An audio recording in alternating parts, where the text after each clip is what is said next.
జై గురుదత్త. ఈ మధ్యకాలంలో పౌర్ణమి ముందు వచ్చే చతుర్దశిని, పౌర్ణమి తర్వాత పాడ్యమిని కేవలం చతుర్దశి పాడ్యమి అన్న కారణం చేత చాలామంది శుభకార్యాలని చేసుకోవడం లేదు. కానీ వారము నక్షత్రము మంచిగా ఉన్నప్పుడు, బాగున్నప్పుడు పౌర్ణమి ముందు చతుర్దశి, పౌర్ణమి పాడ్యమి రెండు కూడా శుభతిథులు. ఆ తిథులలో అన్ని రకాల శుభకార్యాలు మనం నిర్వహించుకోవచ్చు.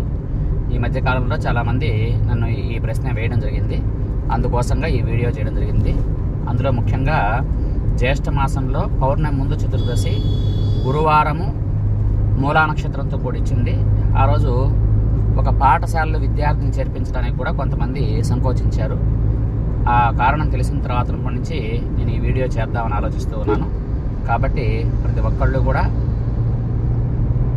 పాఠశాలలో చేర్పించడం కాదు, వివాహాది శుభకార్యాలు కూడా ఈ పౌర్ణమి ముందు చతుర్దశి, పౌర్ణమి పాడ్యమి తిథులు శ్రేష్టమని మనకి జ్యోతిష్ శాస్త్రం తెలియజేయడం జరిగింది.